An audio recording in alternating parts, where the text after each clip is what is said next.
السلام عليكم ورحمة الله تعالى وبركاته. مرحبا بكم مع قناتكم استفادة عامة مع فيديو جديد، إفادة جديدة ومعلومة جديدة. في هذا الفيديو هذا إن شاء الله غادي نتكلموا على المذكرة رقم 750، المذكرة اللي كتربك الحسابات ديال سائقي الطاكسيات، المذكرة اللي وصلت حتى للبرلمان.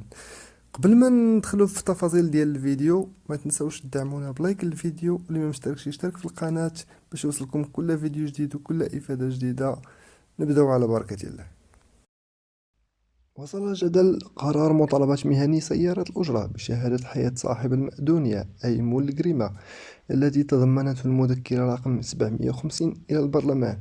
القضية وصلت للبرلمان، حيث وجه عضو من فريق التجمع الوطني للأحرار بمجلس النواب إلى السيد وزير الداخلية، يقول فيه أن عدد كبير من مهني سيارة الأجرة بجل ربوع المملكة تفاجؤوا عند ولوجهم لمراكز التنقيط التابعة للإدارة العامة للأمن الوطني بطلب وثيقة تتعلق بشهادة الحياة لصاحب المأدونية أي لصاحب الجريمة.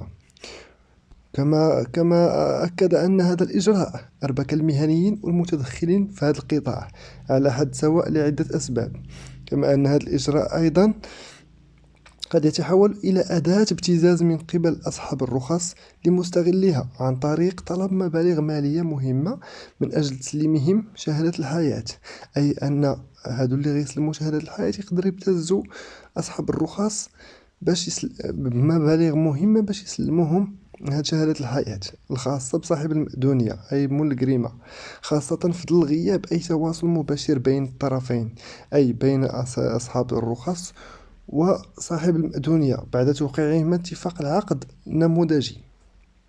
أي أن هناك كاينين أصلا من نهار وقعوا هذاك الاتفاق ديال العقد النموذجي ما بقاش تواصل بينهم، إذا كيصعب عليهم أنهم يحصلوا على هذه الشهادة ديال الحياة. وشدد هذا البرلمان على أن الوضع الحالي كيعطي مؤشرات على وجود صعوبات الحصول على هذه الشهادة، خاصة وأن الغالبية ديال أصحاب الرخص ما كيديروش ما كيسكنوش في نفس المدينة اللي تنتمي لها الرخصة، مع العلم أن مصالح الوزارة ديال الداخلية الممثلة في العمال والولاة كتمتلك كل وسائل لضبط هذه العملية هذه، لأنها هي اللي كتوفر على بنك المعلومات الخاص بأصحاب المأدونيات دون الحاجة للرجوع على المهنيين. فالجدل ديال هذه المذكرة 750 آه، كما قال الأمين العام في تصريح سابق، الأمين العام الوطني للمنظمة الديمقراطية والنقل واللوجستيك متعددة الوسائط، على أنه إثر هذه المتغيرات اللي شهدتها المهنة قامت وزارة الداخلية بطرح 3 مذكرات متتالية أي متتابعة. المذكرة الأولى هي ديال خاصة بالسياقة المهنية، ثم جات موراها مذكرة كتنظم عمليات الاستغلال، وهاد المذكرة الثالثة اللي هي مذكرة رقم 750 اللي تضمنت عدد من الإجراءات الزجرية اللي خلفت استياء وتذمر كبيرين في صفوف المهنيين وسائقي سيارات الأجرة أي سائقي التاكسيات، حيث أن هذه المذكرة 750 اللي كتهم الرخصة أعطت الاختصاصات للعمال والولاة اللي أصلا هذاك هو الاختصاص ديالهم، ونصات فيها على عدد من المواد اللي من شأنها إلحاق الضرر بالسائق المهني اللي كيستغل الرخصة بموجب عقد تفويض أو كراء. كما أن الأمين العام الوطني للمنظمة الديمقراطية للنقل واللوجستيك متعددة الوسائط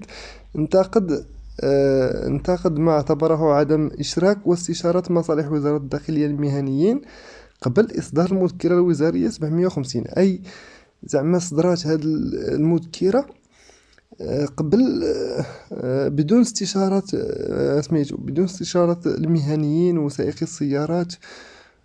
صدروا هذه المذكرة هذه، وهو ما يشكل تراجع صارخ لما حقق خلال هذه الأطوار ديال الحوار الاجتماعي في قطاع النقل. كنتمنى انكم استفدتوا من الفيديو، ما تنسوش الى عجبكم الفيديو تبارطاجيوه مع اصحابكم، باش توصلهم هاد المعلومة هادي، ودعمونا بلايك للفيديو، واللي ما مشترك يشترك، والى اللقاء في فيديو آخر إن شاء الله.